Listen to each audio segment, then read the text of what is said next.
नमस्कार, शाम के ठीक 6 बज चुके हैं। आप देख रहे हैं आपका favourite prime time debate show India का सवाल। मैं हूं आपके साथ कृति चौहान। 22 जनवरी को राम मंदिर की प्राण प्रतिष्ठा होने जा रही है। इसको लेकर पूरे देश में कहीं खुशी की लहर है तो कहीं गम का माहौल नजर आने लगा है। खुशी इस बात की कि तकरीबन 5 शताब्दियों का इंतजार खत्म होने जा रहा है और वहीं भगवान राम अपने मंदिर में विराजमान होंगे। तो दूसरी तरफ इसी साल लोकसभा चुनाव भी होने जा रहे हैं। लोकसभा चुनाव से ठीक पहले अयोध्या में राम मंदिर का उद्घाटन भारतीय जनता पार्टी के लिए ट्रम्प कार्ड साबित हो सकता है। राम मंदिर को बीजेपी अपनी सबसे बड़ी सफलता के तौर पर दर्शा रही है और वहीं माना जा रहा है कि लोकसभा चुनाव में यही रामलला भारतीय जनता पार्टी की सियासी नैया को भी पार लगाएगा।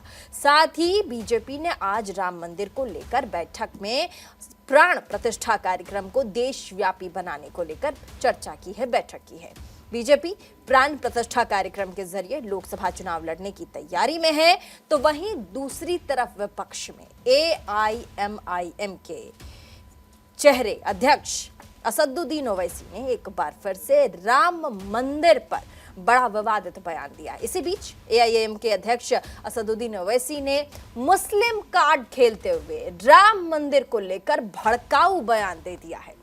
ओवैसी ने मुस्लिम युवाओं से कहा है कि केंद्र की गतिविधियों पर नजर रखो, नहीं तो हमारी 3-4 मस्जिद और भी छिन जाएगी। ओवैसी का जैसे ही ये बयान सामने आया, सियासत शुरू हो गई। बीजेपी सहित VHP ने इस बयान को मजहबी और भड़काऊ बता दिया है। लेकिन इन सब के बीच सवाल यहाँ यह कि क्या ओवैसी मुसलमानों को कट्टर बना रहे हैं? क्या असदुद्दीन ओवैसी 2024 के पहले राम मंदिर को लेकर के मुस्लिम कार्ड खेल रहे हैं? क्या लोकसभा चुनाव के पहले असदुद्दीन ओवैसी तमाम मुस्लिम युवाओं को भड़काने की कोशिश कर रहे हैं? क्या हिंदू मुसलमान ये जो वोट बैंक है और हिंदू मुसलमान ये जो दंगे हैं ये भड़काने की कोशिश असदुद्दीन ओवैसी कर रहे हैं? इस पर हम बातचीत करेंगे, चर्चा करेंगे, तमाम मेहमान हमारे साथ होंगे। लेकिन इस पूरे वाद विवाद में क्या कहा है असदुद्दीन ओवैसी ने आज मस्जिदों को लेकर के? क्यों उन्हें लगता है कि मस्जिद हमारे देश के, भारत देश के जो मस्जिद हैं वो खतरे में है? एक बार सुनवाएंगे उनकी बाइट और दिखाएंगे कि कैसे सियासी माहौल बड़ा गरमाया है। उसके बाद तमाम मेहमानों से मिलवाएंगे आपको फिर डिबेट में आके।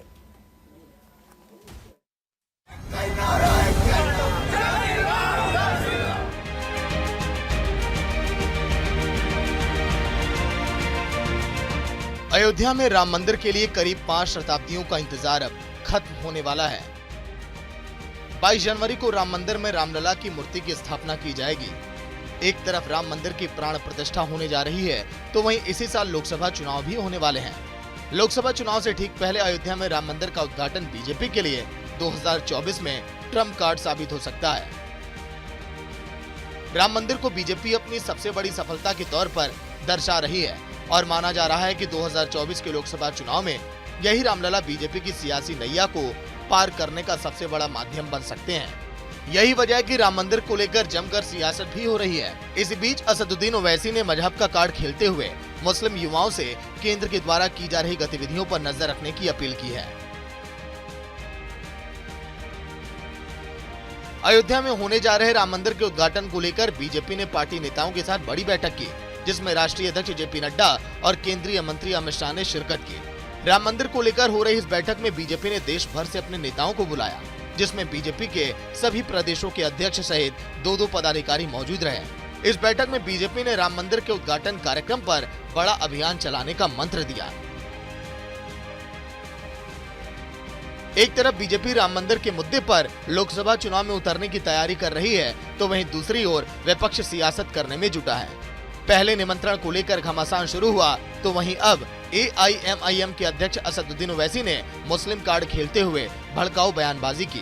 ओवैसी ने मुस्लिम युवाओं से केंद्र के द्वारा की जा रही गतिविधियों पर नजर रखने की अपील की है और कहा है कि देश भर में मस्जिदें आबाद रहनी चाहिए। नौजवानों, क्या तुम्हारे दिलों में, हमारे दिलों में तकलीफ नहीं होती कि जिस जगह पर हमने 500 साल हय्या अल सलाह और हय्या अल फलाह की सदाएं दी, जहां पर हमने बैठकर कुरान करीम का जिक्र किया, जहां पर हमने बैठकर सलातो सलाम के नजराने पेश किए, आज वो जगह हमारे हाथ में नहीं है। नौजवानों, क्या तुमको नहीं दिख रहा कि अभी ऐसे 3-4 मसाजिद हैं जिसमें दिल्ली की सुनेरी वाली मस्जिद भी है? मेरे अजीज दोस्तों, याद रखो नौजवानों, ये जो ताकतें हैं ना, तुम्हारे दिल से जब इत्तेहाद को निकालना चाहते हैं, क्यों निकालना चाहते हैं? मिली गीरत को खत्म कर दिया जाए, मिली हमियत को खत्म कर दिया जाए। बरसों की मेहनतों के बाद आज हमारा एक मुकाम हमने पैदा किया। जैसे ही ओवैसी का ये भड़काऊ बयान सामने आया, सियासी संग्राम छिड़ गया। बीजेपी ने ओवैसी के इस बयान को भड़काने वाला बताया, तो वहीं विपक्ष का कहना है कि राम मंदिर को लेकर बीजेपी राजनीति खेल रही है। इसी के साथ बीएचपी ने ओवैसी का ये बयान दुर्भाग्यपूर्ण बताया। इलेक्शन कैंपेन में कांग्रेस पार्टी सीधा सीधा भारतीय जनता पार्टी के ऊपर आरोप करते थे। बीआरएस कांग्रेस अलग है, बीआरएस बीजेपी एक है। हम सबको मालूम है कि अयोध्या का मंदिर सुप्रीम कोर्ट के आदेश से केंद्र सरकार ने जो ट्रस्ट बनाया, उस ट्रस्ट के द्वारा बनाया गया है। उसमें बीजेपी का कोई नेता शामिल नहीं है।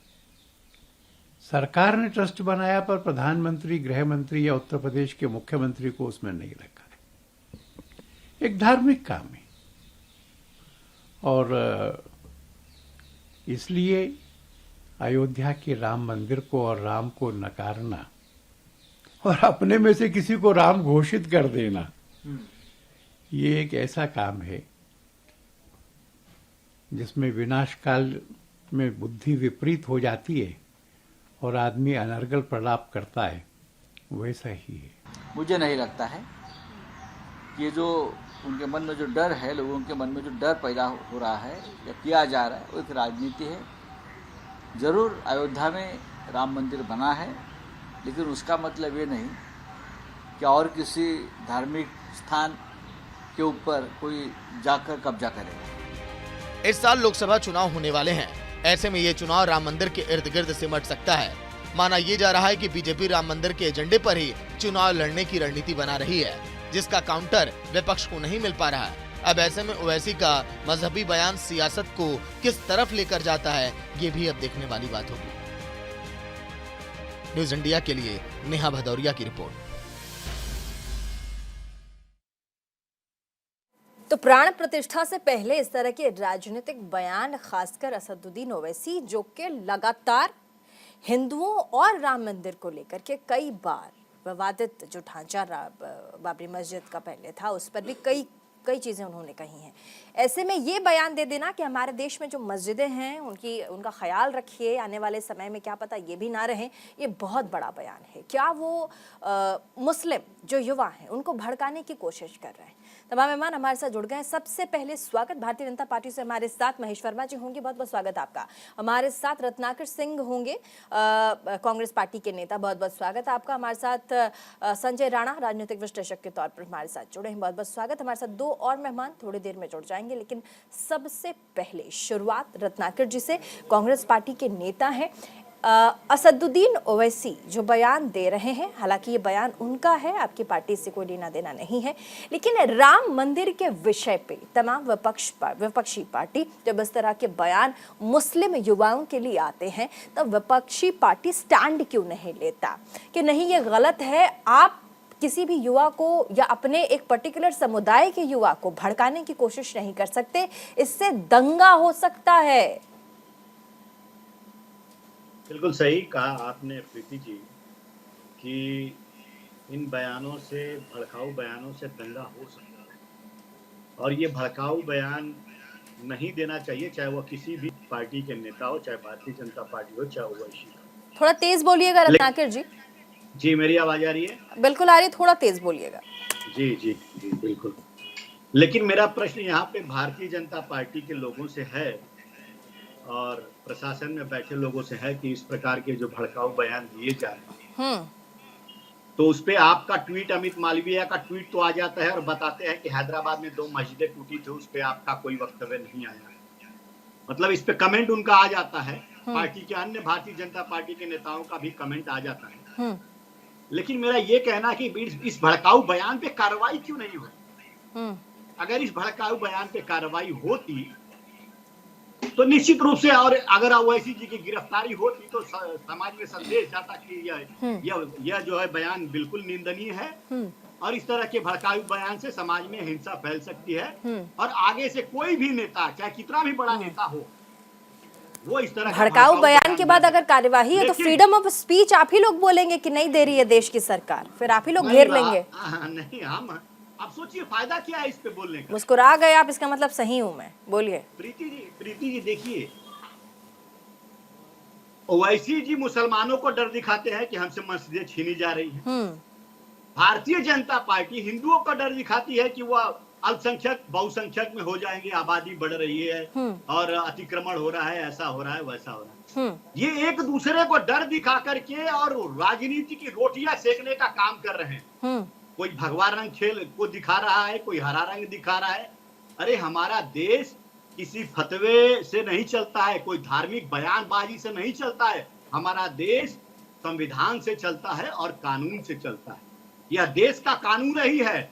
सुप्रीम कोर्ट ने जो फैसला लिया, संविधान के तहत सुप्रीम कोर्ट ने फैसला लिया कि उस भूमि पे मंदिर भी बनाई जाएगी, उसके बगल में मस्जिद भी बनाई जाएगी।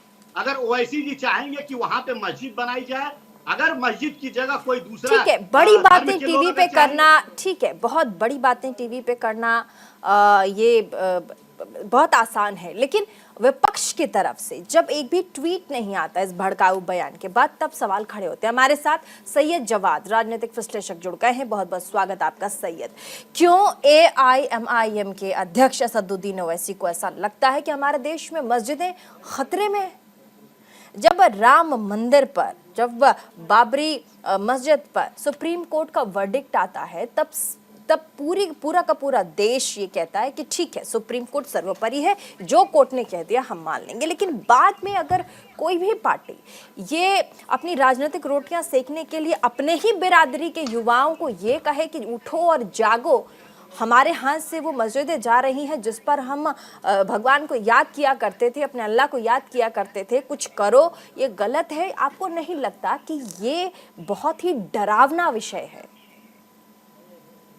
बहुत बहुत शुक्रिया प्रीति।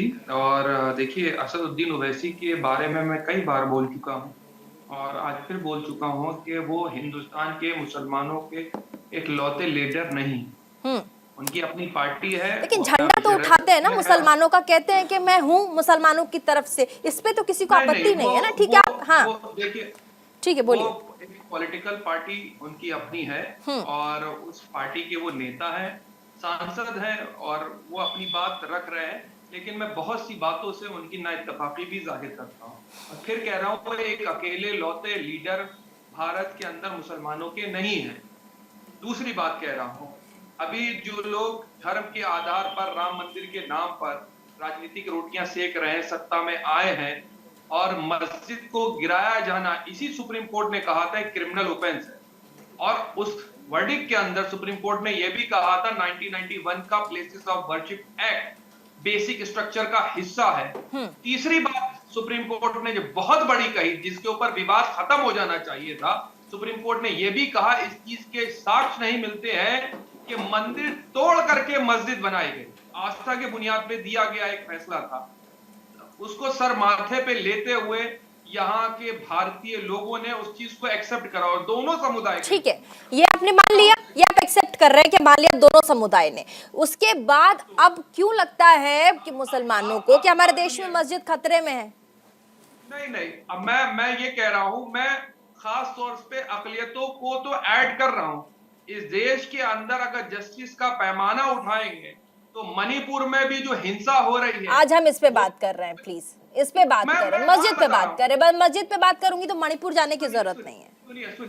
सुनिए, हाँ, चाहे अयोध्या की मस्जिद, सुन तो लीजिए, चाहे अयोध्या की मस्जिद का मुद्दा लेकर के हो गया, 1991 का प्लेसेस ऑफ वर्शिप एक्ट आया गया, लेकिन उसके बावजूद भी अगर आप देखेंगे कि किस तरीके से लोग मानने को तैयार नहीं हो रहे हैं और कह रहे हैं कोई 5000 मस्जिदें हैं को टारगेट कर रहा है, कोई जो है 6000 मस्जिदों का आंकड़ा दे रहा है कि हम उसको भी वापस लेंगे। ठीक है, उसके बाद अभी आप देखेंगे मथुरा जन्मभूमि का मुद्दा भी उठा दिया, फिर आप देखिए जो है काशी का भी मुद्दा उठा दिया और फख्र के तौर पे कह रहे हैं।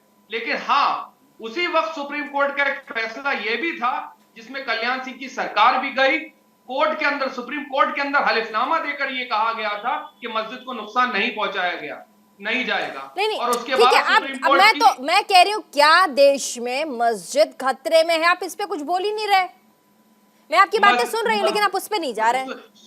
सुनिए, लोकतंत्र खतरे में है मस्जिदों से ज्यादा, ठीक है। जब इस देश का लोकतंत्र ही नहीं बचेगा, ना मस्जिद बचेगा, ना गुरुद्वारा बचेगा, ना गिरजाघर बचेगा, आप ना एक्सेप्ट जब कर रहे लोग ही हैं नहीं कि बचेंगे मस्जिद खतरे में लोकतंत्र के है। अंदर, लोकतंत्र खतरे में है। मैं कह रहा हूं देश का लोकतंत्र खतरे में, संविधान खतरे में। हम और आप सभी लोग संविधान से बने हुए हैं। ठीक है, और हमारे साथ संविधान महेश से बने वर्मा हुए जी, हैं। भारतीय जनता पार्टी के नेता।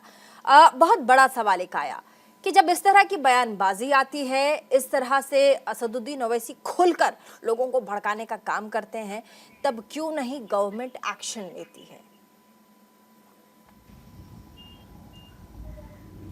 निश्चित रूप से गवर्नमेंट को, सरकार तो जो एक्शन लेना चाहिए, अगर वो कानूनन, अगर कहीं ये लगेगा कि उसके ऊपर कोई कानूनी कार्रवाई बनती है तो उससे सरकार नहीं हिचकेगी, ये तो तय है।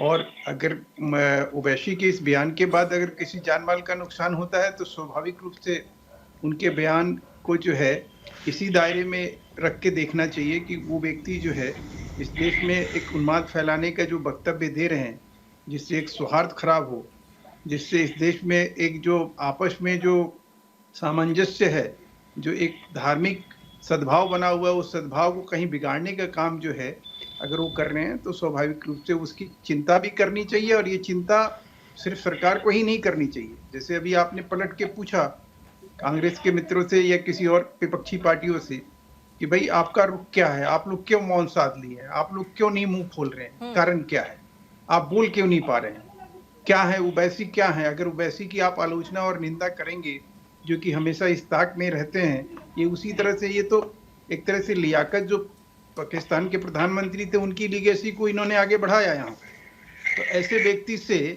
ऐसे उन्मादी व्यक्ति से आप अगर ये अपेक्षा करेंगे कि वो कोई अच्छी बात कहने वाले हैं, तो ये तो हम उनसे अपेक्षा करते ही नहीं हैं। इमाम सऊदिया वो आ रहे हैं जिस अनुष्ठान में, जिस कार्यक्रम में, उसकी जो है अगर तुलना कहीं ओवैसी से की जाए तो मुझे समझ में नहीं आता है कि इस देश के मुसलमानों के वो आंख में धूल झोंकने में कामयाब रहेंगे।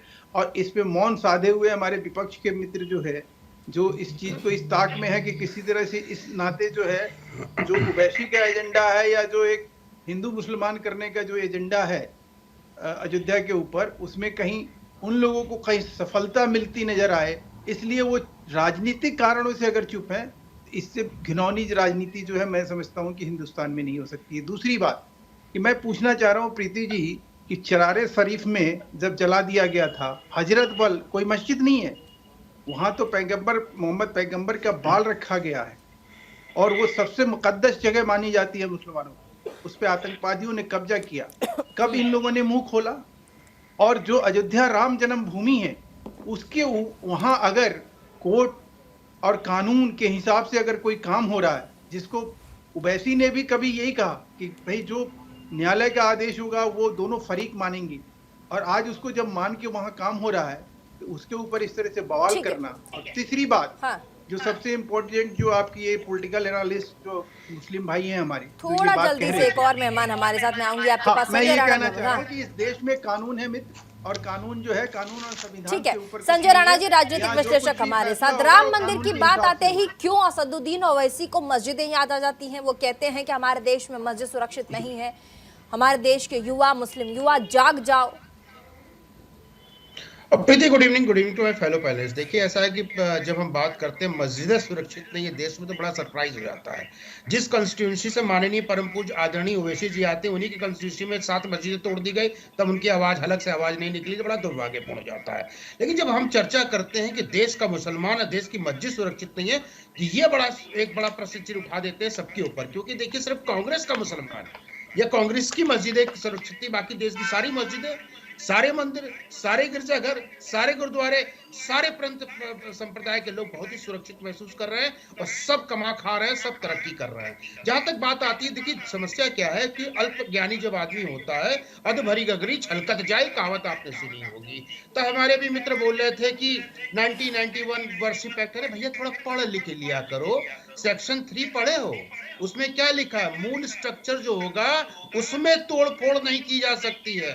मूल स्ट्रक्चर का मतलब होता है जो ओरिजिनल उसका स्ट्रक्चर है। तो अगर ओरिजिनल स्ट्रक्चर मस्जिद हो या मंदिर हो, उसमें 1947 के बाद अगर कुछ चेंजेस नहीं कर सकते हैं, लेकिन उसमें मूल अगर ओरिजिनल स्ट्रक्चर अगर मंदिर है तो उसको माना जाएगा। इसी के बिना पे आपने देखा होगा भी हाई कोर्ट ने सर्वे के लिए आज्ञा दी है, किसको भाई, मथुरा के मंदिर को, तो मस्जिद को, शाही मस्जिद को। तो इसी समझने की जरूरत हो जाती है। देखिए ऐसा है कि इन लोगों की दुकानें प्रीति जी कहीं ना कहीं भारतीय जनता पार्टी ने बंद कर दी है। दुकान को चलाने के लिए ये तड़प रहे हैं। देखिए 22 तारीख नजदीक आने लगी है, जब भव्य राम मंदिर का एक तरह से कह सकते हैं कि राम जो पिछले 5 साल से वनवास काट रहे थे उनको असली वास मिलेगा। तो 22 तारीख का वो दिन शुभ दिन, हम कहते हैं दिवाली उस दिन मनानी चाहिए। सबके पेट में दर्द हो रहे, चाहे ओवैसी हो, चाहे राहुल गांधी हो, चाहे कांग्रेसी हो, चाहे विपक्षी हो। देखिए राहुल गांधी की भी यात्रा 16 तारीख को निकल रही है कि अगर वो यात्रा में नहीं निकलेंगे तो किस तरह से जाके बताएंगे, अपने जाना पड़ेगा वहां पे अयोध्या में जाएंगे तो इनके जो वोटर है, जिनको जो अपना वोटर मानते हैं, जो इनके वोटर है नहीं, जिनको वोटर मानते हैं, 20% से इनका लगाव है, 80% से इनका अलगाव है, उसको कैसे साधा जाए, उसके लिए वो 16 तारीख से यात्रा चालू कर रहे हैं। तो जब भी कोई चर्चा होती है देश में या टीवी पे, कई सवाल जिनके जवाब आपने बहुत बड़े-बड़े सवाल खड़े किए हैं, सवालों का जवाब हम लेंगे, लेकिन छोटे से ब्रेक के लिए जाना पड़ेगा। रत्नाकर सिंह जी भी हाथ उठा रहे, सैयद जवाद के पास भी आते हैं, हमारे साथ मजीदी साहब भी जुड़ गए हैं, उनसे भी हम जवाब लेंगे, लेकिन छोटे से ब्रेक के लिए फिलहाल रुकना पड़ेगा। कहीं मत जाइएगा, देखते रहिए हमारा प्राइम टाइम डिबेट शून्य का सवाल।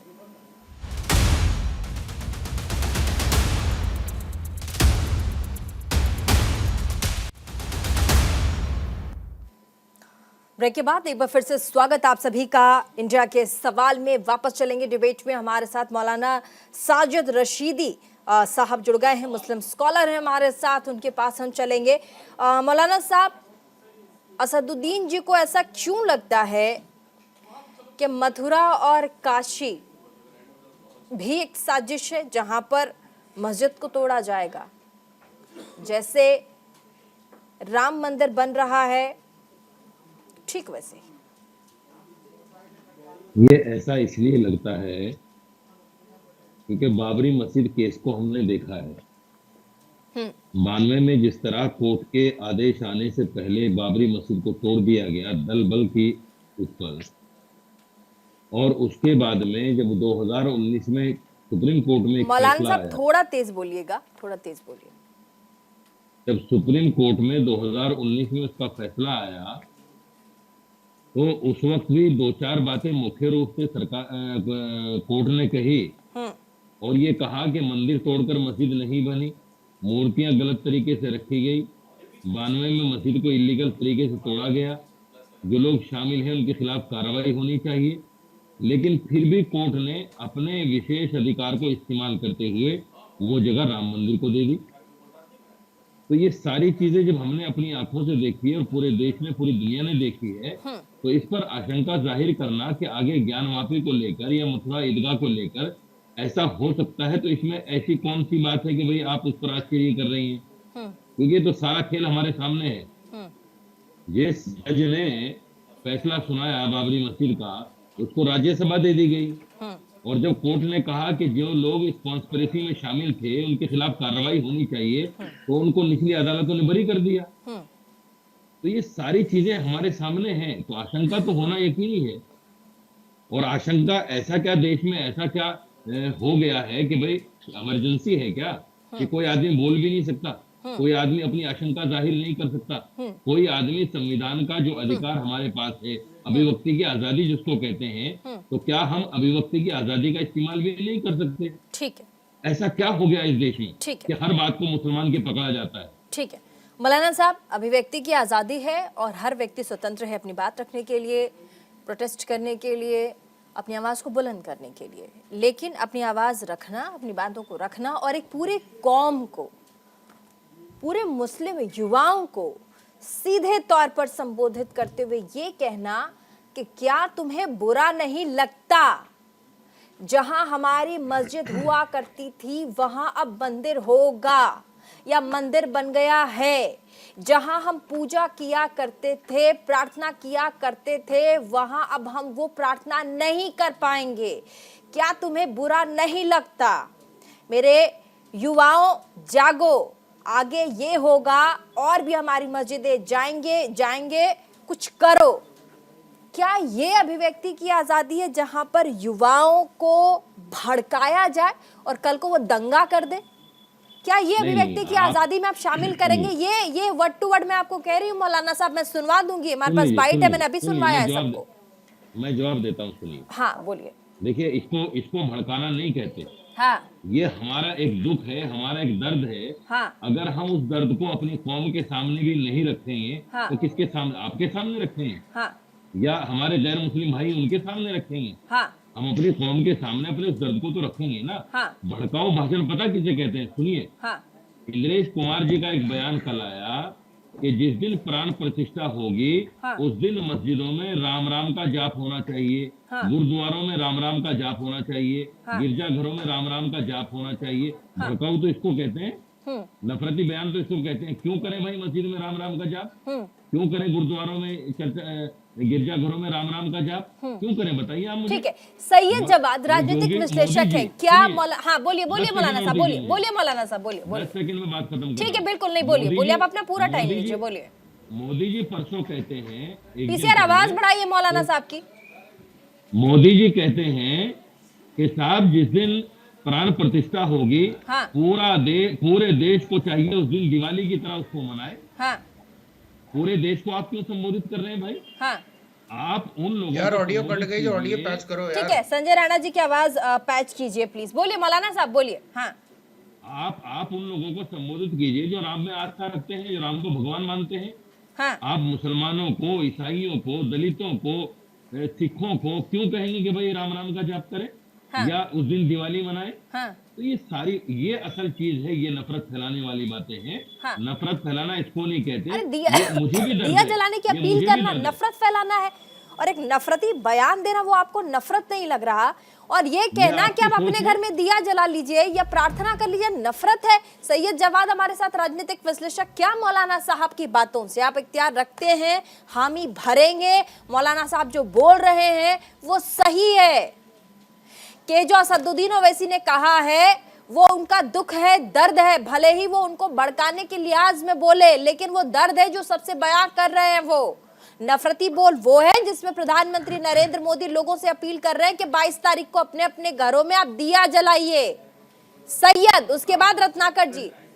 प्रीति, एक यूएस कमीशन की रिपोर्ट आई है दिसंबर के अंदर, इसी 2023 के अंदर, और वो कमीशन के अंदर रिपोर्ट जो है वो इंटरनेशनल रीजन ऑफ फ्रीडम के ऊपर जो है वो हर साल जो है अपनी रिपोर्ट बनाती है। यूएस के कमीशन लेके आते हैं। हिडनबर्ग के बाद रिपोर्ट आई थी। नहीं रुकिए संजय, एक सेकंड, बस एक सेकंड संजय, डायरिया का संजय प्लीज, संजय एक सेकंड प्लीज, मेरी रिक्वेस्ट है। संजय राणा प्लीज, मेरी रिक्वेस्ट है, बोलिए डायरिया का इलाज करता है। ये यूएस कमीशन की रिपोर्ट है, ये हिंडनबर्ग की रिपोर्ट। अरे मैंने आपसे पूछा मौलाना साहब सही कह रहे गलत कह रहे? जो पढ़े लिखे जाहिल होते हैं सरकार की, वो इस तरीके की सरकार की टिप्पणी करते हैं।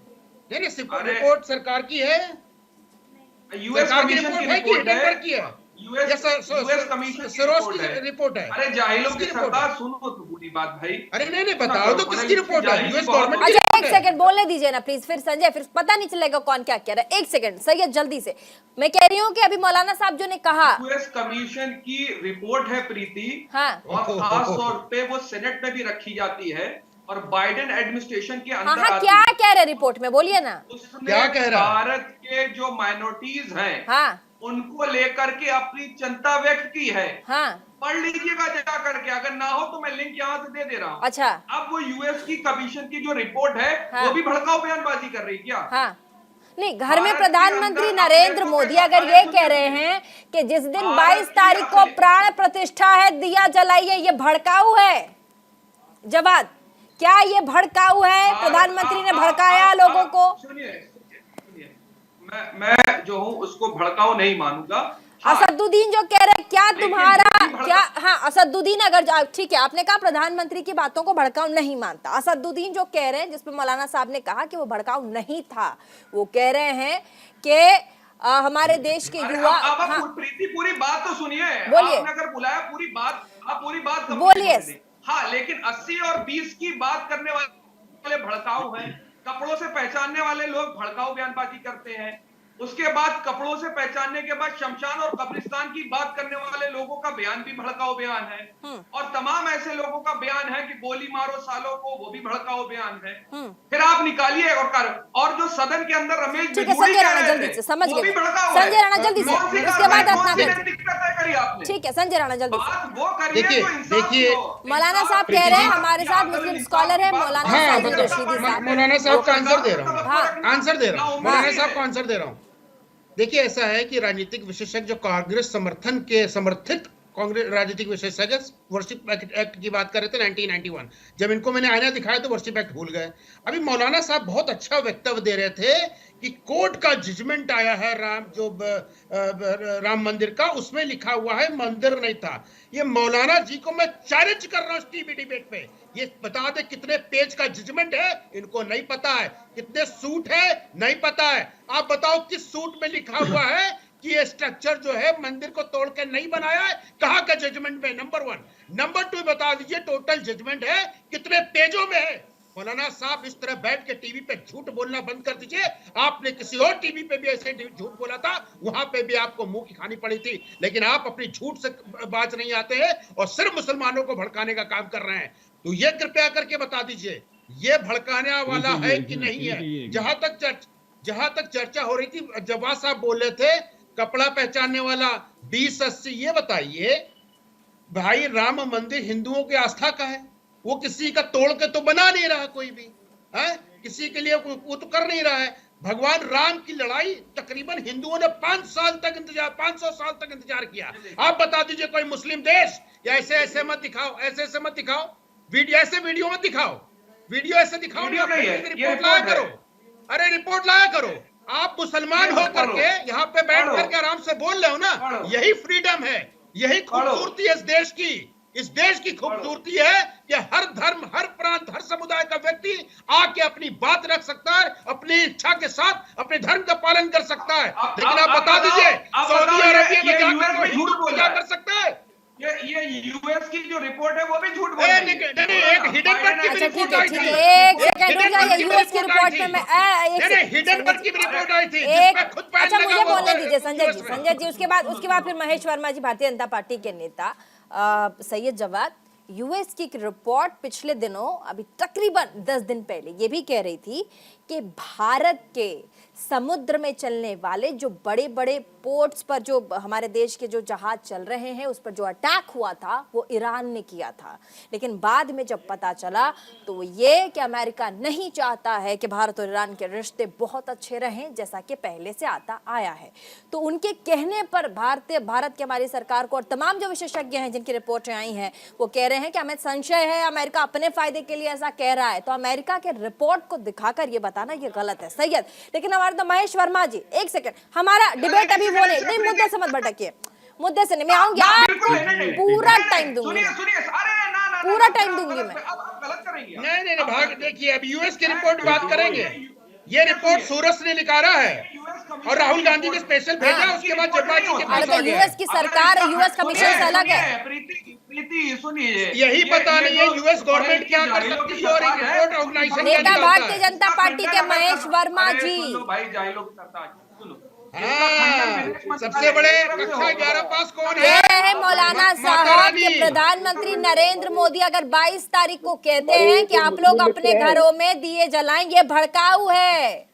क्यों जलाएंगे लोग, चाहे वो मुस्लिम हो, चाहे सिख हो या हिंदू हो, क्यों जलाएंगे? प्रधानमंत्री जी ने तो कोरोना काल में भी, अच्छा बोलने दीजिए ना, भारतीय जनता पार्टी का भी टाइम आप ही लीजिएगा प्लीज। महेश वर्मा सैयद प्लीज, एक सेकंड। तो कह रहे थे इनको राणा जी को जाहिलों का सरदार बता रहे थे, ये खुद जाहिल तरीके से बात कर रहे हैं। अभी तो ये इनको राणा जी को जाहिलों का सरदार बता रहे थे बीच में बोलने पे। सभ्य तरीके से बात करो यार। क्या मजाक है? प्रीति पढ़े लिखे मेरा इंसान हो। फोन डिस्कनेक्ट हो गया, मैं लगा रहा हूँ, कोई फोन नहीं उठा रहा है। ठीक है, मैं पीसीआर से अपील करूंगी, जरा सैयद जवाद के को ऑडियो दीजिए उनको, प्रीति जी 5 देखिए, मिनट जल्दी से महेश्वर में। हाँ प्रीति जी, मैं ये कहूंगा कि देखिए उवैसी के बयानों के बाद क्या होगा, हाँ मैं वो आपके दर्शकों के सामने जरूर रखूंगा। जो इस देश के कानून पे विश्वास नहीं करते हैं, संविधान पे विश्वास नहीं करते हैं, जो इस्लामिक कट्टरपंथी हैं, जिनको देश से प्यार नहीं है, जिनको अपने मातृ वतन से कोई लेना देना नहीं है, निश्चित रूप से ये मौका उनको मिलेगा आज के डेट में कि वो उन्माद भरे। जो इस देश में 28% जो मुख्य धारा में था, मुसलमान आजादी के टाइम में प्रशासनिक व्यवस्था में था, आज वो 1.5% पे आ गया। आप उनकी गुर्बत देखिए, उनका हेल्थ इंडेक्स देखिए, उनकी आप शिक्षा देखिए, उनके हर तरह के पिछड़ापन के लिए अगर कोई जिम्मेवार है तो निश्चित रूप से ऐसे उन्मादी जिम्मेवार हैं जो कहीं मुस्लिम स्कॉलर होते हैं, कहीं मुस्लिम मौलवी होते हैं, कोई मुस्लिम मित्र होता है और उवैसी जैसे बयानों को कहीं समर्थन करते हुए नजर आते हैं। आज मुझे ये बताइए कि रोजा इफ्तार इस देश में 75 साल से सरकारी खर्चे पे होता रहा है। हज जो है सरकारी सब्सिडी पे दिया जा रहा है, लेकिन सवाल यह है कि उसके ऊपर सवाल खड़ा करने वाले, उसको लेकर कोई कॉम्युनल बात समझाने वाले, कहने वाले, संविधान इस तरह की चीजों को परमिट नहीं कर रहा है। ये सिर्फ इसलिए होता रहा कि कहीं हिंदू उसको लेकर कभी आपत्ति नहीं करी। हिंदुओं ने कभी ये नहीं कहा कि तुम सरकार अगर तुम्हें इस तरह की कोई चीज करती है तुम्हारे किसी धार्मिक चीजों के अनुष्ठान के लिए, तो हमें किसी तरह का एतराज मौलाना साहब का रिएक्शन लेंगे इस पर। 100 करोड़ हिंदुओं का अपमान किया जा रहा है। मैं समझता हूँ कि इसका सही और सटीक जवाब यही है। नेता बहुत देर से हाथ खड़े किए, उनके पास चलना पड़ेगा। पूरे देश में हर एक आदमी के हाथ में दिए होने चाहिए, हर घरों में दिया जलना चाहिए, तभी ये सद्भाव, तभी ये हमारी संस्कृति, तभी ये हमारी गंगा जमुना की तहजीब जिंदा रहेगी और बची रहेगी। आग लगाएंगे। प्रीति जी, मुझे कम से कम 1 मिनट बोलने का मौका बिल्कुल बोलिए, आपको बहुत कम समय मिला, बोलिए। देखिए, हमारे मित्र हैं संजय राणा जी, ये एक चीज कहते हैं, बार बार मैसेज भी भेजते हैं, कहते हैं कि न अता न पता बन बैठे हैं प्रवक्ता। तो ये जो हमारे बीजेपी के जो महेश वर्मा जी हैं, ये बातें तो बड़ी अच्छी कह ले रहे हैं, प्रभु श्री राम के आदर्शों की बात कह रहे हैं, लेकिन कितना प्रभु श्री राम के आदर्शों को मानने वाली इनकी पार्टी है वो जरा सुन लीजिए किस तरह से इन्हीं के जो है मुख्यमंत्री, जो प्रधानमंत्री नरेंद्र मोदी जी के सबसे प्रिय मुख्यमंत्रियों में से एक है। आपने स्टार्ट किया संजय राणा जी से, चले गए आप महेश वर्मा जी के पास, आप बात मतलब किसे बोल रहे हैं आप, संजय राणा जी को या महेश वर्मा जी को? नहीं, मैं बोल रहा हूँ भारतीय जनता राणा जी सुन लीजिए, कंफ्यूज नहीं है। अच्छा, आपकी बातों को मैंने कहा महेश वर्मा जी के लिए, और महेश वर्मा जी की पार्टी किस तरह से राजनीतिक रोटी सेकती है, उसको राम के आदर्शों से कोई लेना देना नहीं। अब उम्मीद है कि आपको सारी चीजें क्लियर हो गई रहेंगी। आप एडवोकेट हैं, पढ़े लिखे हैं, दूसरे लोगों की तरह व्यवहार नहीं करेंगे। मैं आप ही की बातों को कोट कर रहा था। मैं कहना चाहूंगा प्रीति जी कि देखिए, ये भारतीय जनता पार्टी आदर्शों की बात करती है। हेमंत बिस्वा शर्मा जो है नरेंद्र मोदी जी के बहुत चहेते मुख्यमंत्री। आज प्रभु श्री रामचंद्र जी शूद्रों को भी उतना ही सम्मान देते थे, निषाद को भी उतना सम्मान देते थे, लेकिन हेमंत बिस्वा शर्मा कहते हैं, ट्वीट करके कहते हैं कि शूद्रों को क्षत्रियों, ब्राह्मणों और वैश्यों की सेवा करनी चाहिए। और इस तरह की मानसिकता पाले बैठे लोग निश्चित रूप से मनुवाद से ग्रसित हैं। और ये आदर्श की बात करते हैं। प्रीति जी, अभी जो घटना हुई है कुछ दिन पहले ही बीएचयू में एक छात्रा के साथ किस तरह से भारतीय जनता पार्टी करते हैं, रत्नाकर जी, कांग्रेस करती है, लेकिन जहां भड़काऊ भाषण है जिससे दंगा भड़क सकता है, उस पर पार्टी का स्टैंड नहीं है। इस पर भड़काऊ भाषणों से, हाँ, मैं सुन लीजिए, अब आगे बात सुन लीजिए। भड़काऊ भाषणों से फायदा किसको होता है? ये भड़काऊ भाषण नहीं है तो क्या है कि नौजवानों तैयार रहो, ये ओवैसी जी ने ऐसे कहा ना। मैं इन्हीं लोगों से पूछना चाहता हूँ, तो भड़काऊ भाषणों से फायदा किसको हो रहा है? वो कट्टरता फैला रहे हैं अपने समाज में। भारतीय जनता पार्टी तमाम भाषण देख लीजिए, अपने समाज में कट्टरता फैला रही है, तो कट्टरता फैलाने से फायदा इन्हीं को होता है। ये एक दूसरे से लड़ाते हैं और वोट की राजनीति करते हैं, लेकिन कांग्रेस पार्टी इस तरह की राजनीति को कभी एक्सेप्ट नहीं करती है। माइंडसेट वाले लोगों को ही होता है जो इसके हिंदू मुसलमान के इर्द गिर्द राजनीति करना चाहते हैं, इसीलिए ये इस तरह से बयान देते हैं खुलेआम लोगों के बीच में, ताकि इन्हें राजनीतिक कुछ फायदा मिल सके। ये कांग्रेस पार्टी के नेता रत्नाकर जी का बयान है। जल्दी से मौलाना राशिद साहब। मुसलमान अगर मुसलमान की बात करें तो वो भड़काऊ भाषण है। अगर बीजेपी के सारे नेता 80% की बात करें तो वो भड़काऊ बात नहीं है कुछ भी, ना वो तुष्टीकरण है। रामजादे हरामजादे इन्हीं की पार्टी के लोगों का बयान है। गाली मत दीजिए, गाली मत दीजिए। नेशनल टीवी पे गाली मत दीजिए। इनके ये गाली नहीं, इनके मिनिस्टर का भाषण है ये, रामजादे हरामजादे। इनके मिनिस्टर ने कहा था 2022 में, आपको पता नहीं है शायद इस बारे में। मुसलमान के दोस्तान कब्रिस्तान या पाकिस्तान किसका नारा है, किसने बताया है? ये इन्हीं की पार्टी का नारा है। यही लोग करते हैं इस तरह की राजनीति। किसने कहा था चाकू छुरी तेज रखो, गर्दन काटने के काम आएगा? आरोप तो राजनीति के कांग्रेस पार्टी के नेता लगा रहे मौलाना साहब। नहीं, वो भड़का, अरे भाई वो भड़काऊ भाषण नहीं है क्या? छुरी तेज रखो, इनके एमपी हैं, उन्होंने कहा छुरी तेज रखो, गर्दन काटने के काम आएगा। वो भड़काऊ भाषण नहीं है। सवाल ये है कि मुसलमान को टारगेट करना, मुसलमान के कंधे पे बंदूक रखना और हिंदू वोट को साधना कोई बीजेपी से सीखे? बीजेपी यही तो कर रही है। कांग्रेस को गाली देती है, तुष्टीकरण की राजनीति कर रही है। और ये तुष्टीकरण आधे अधूरे राम मंदिर का जो साधु संत कांग्रेस तुष्टीकरण कर रही है, उससे बाहर नहीं आ रही रत्नाकर जी और भारतीय जनता पार्टी। बोलिए सर, बोलिए, मैं बात पूरी कर लूं। बोलिए मौलाना साहब। सारे साधु संत चिल्ला चिल्ला कर कह रहे हैं कि साहब बिना पत्नी के प्राण प्रतिष्ठा नहीं हो सकती, आधे अधूरे मंदिर की प्राण प्रतिष्ठा नहीं हो सकती, लेकिन नहीं मानने को तैयार है। कौन मानने को तैयार बताइए? होगा, क्योंकि 2024 का इलेक्शन है। 2024 के इलेक्शन से पहले चाहे देश कहीं चला जाए, देश के अंदर उपवाद फैल जाए, देश के अंदर अनर्थ हो जाए, लेकिन इनको प्राण प्रतिष्ठा करनी है, क्योंकि 2024 इसका जवाब महेश वर्मा जी, भारतीय जनता पार्टी के नेता जवाब देंगे। और तुष्टीकरण कांग्रेस पार्टी करती है और अभी आरोप मौलाना साहब ने लगाया है, आप जवाब देंगे? महेश जी के पास जाऊं। जी जी बिल्कुल प्रीति जी, देखिए तुष्टीकरण की राजनीति कौन करता है ये पूरा देश जानता है।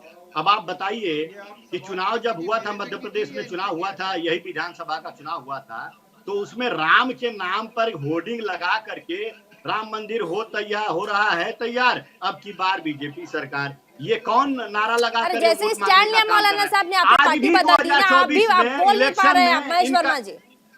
महेश वर्मा जी टॉपिक पे रहिए। महेश वर्मा जी, मध्य प्रदेश चुनाव डिस्कस नहीं कर रहे हैं। महेश वर्मा जी, नहीं तुष्टीकरण की राजनीति, वोट मांगने का काम कौन कर रहा है ये बताइए। महेश वर्मा जी, भारतीय जनता पार्टी जल्दी से आवाज बढ़ाइए। मैंने कब इल्जाम लगाया कांग्रेस पर तुष्टीकरण? महेश वर्मा जी, आप मेरी बात को बिला वजह इधर उधर घुमा रही हैं। अरे आपकी आवाज नहीं आ रही महेश जी, आवाज बढ़ाइए ना। संजय राणा जी बोलिए। देखिए प्रीति, भारतीय जनता पार्टी की जो विचारधारा वो भारतीय जनता पार्टी के नेता ही दे सकते हैं, कि मैं उनका प्रवक्ता तो नहीं है। मेरा एज ए राजनीतिक विशेषज्ञ मेरा कर्तव्य है कि फैक्ट्स को सामने रखे, और दोनों फैक्ट्स आपने बड़े ध्यान से सुना होगा, दोनों फैक्ट्स मैंने इनके सामने रखा है। और दोनों लोग हमारे, चाहे मित्र सैयद जवाद साहब हों, चाहे हमारे बड़े भाई आदरणीय मुस्लिम स्कॉलर साहब हों, दोनों लोग उस पर कुछ बोल नहीं पाए हैं। जहां तक चर्चा हो रही है राम मंदिर की, अभी बोल रहे थे कि ऋषि महत बोल रहे हैं कि भाई बिना पत्नी के वहां पे प्राण प्रतिष्ठा नहीं हो सकती है। अरे मौलाना साहब, आपके पास फोन आया था क्या कहीं से कि कोई बोल रहा है? ना हम ट्विटर पे देख रहे हैं, ना फेसबुक पे देख रहे हैं, ना दुनिया में देख रहे हैं, ना सुन रहे हैं। मैं जा रहा हूं, मिल रहा हूं, हमको किसी ने नहीं बताया, लेकिन आपके कान में फूंक देता है क्या कोई आपके आके? आप हमें हिंदुओं को बताएंगे हिंदुओं कैसे रहना है, हिंदुओं की पूजा कैसे होती है, ये आप बताओगे कि हमारे महात्मा और जो ज्ञानी व्यक्ति वो बताएंगे? सही है जवाब। अरे मतलब ये बताइए, वो चीज बताइए जो आपको पता हो। प्रसार किया है उसका। सही है जवाब। अरे चैनल, बहुत बड़े चैनल। अरे सही जवाब जल्दी से, सही जवाब। समय कम है। आपके पास 1991 में एक्वर्सी बैन किया गया था हमारे मित्र के पास। डिबेट क्यों करते हैं मौलाना साहब? संजय भाई, महेश शर्मा को तो बोलने की जरूरत आपके होते हुए। सुनिए। अरे महेश शर्मा जी बीजेपी के नेता। अरे संजय भाई सुनिए, प्रीति क्या है ये मौलाना साजिद रशीदी साहब ने जिनकी बात करी है, भारतीय जनता पार्टी के नेता हैं सुब्रमण्यम स्वामी, उन्होंने भी यही कहा है। तो अब आप, अरे सुब्रमण्यम स्वामी क्या है? वो क्या हिंदुओं के ठेकेदार हैं? नहीं, सुब्रमण्यम स्वामी है कौन? अरे सुन तो लीजिए क्या कह रहे हैं। एक सेकंड ये बताइए, मोदी जी हिंदुओं के ठेकेदार हैं? बोलिए, सही है जवाब बताइए। अगर धार्मिक कार्यों में धार्मिक अनुसार विधियों के अनुसार अगर काम रत्नाकर नहीं जी होता प्लीज है रुक जाइए, तो कोई भी आवाज उठाएगा, ओवरलैप मत कोई नहीं कीजिए, बोलेगा। ओवरलैप मत कीजिए। मैं आप लोगों को पूरा मौका दे रही हूँ, ओवरलैप करेंगे प्लीज, ओवरलैप मत कीजिए। सही है जवाब, जल्दी से समय कम है। क्या सही है जवाब, जल्दी से। अरे सुनिए तो लीजिए, वो है ना लश्कर भी तुम्हारा। अरे आप लोग बहुत ज्यादा टाइम ले लेके बात करते हैं, मुद्दे पे आइए, जल्दी से बात रखिए। हाँ, लश्कर भी तुम्हारा है, सरदार भी तुम्हारा है, तुम झूठ को सच लिख दो, अखबार भी तुम्हारा है, और इस दौर के फरियादी जाए तो जाए कहाँ। फैक्ट क्या कह रहे थे आप? अखबार भी तुम्हारा है, आपको फैक्ट बोलना है, आपको फैक्ट बोलना है। फैक्ट आता नहीं है ना, फैक्ट आता नहीं है तो शहरों शायरी करेंगे। समझते भाई, शेर आचार्य प्रमोद कृष्णन शेरो शायरी का मंच नहीं है, राजनीतिक लगातार कांग्रेस पे बहुत कुछ कहते हैं। प्रीति स्टूडियो में नहीं है, आवाज बहुत इको करके आ रही है मेरे पास। महेश वर्मा जी, मौलाना साहब ने बहुत सारे आरोप लगाए, कोई जवाब देना चाहेंगे आप? क्या आरोप है बताओ आप? पार्टी के नेता उन्होंने भी बताओ आरोप क्या है? तुष्टीकरण की राजनीति भारतीय जनता पार्टी करती है। जो साजिद रशीदी साहब बोल रहे हैं, इस पे आपको आपत्ति लग रही तो पहले भारतीय जनता पार्टी के नेता सुब्रमण्यम स्वामी से पूछिए जाकर, महेश वर्मा जी, जो दिन रात कसीदे पढ़ते थे। ये मैंने जो शुरू में आपसे कही कि भाई ओवैसी के बयान के बाद जो उबाल आया है इस देश में, और उस उबाल का जो फायदा उठाने वाले लोग हैं, उनमें से एक मौलाना साहब भी हैं।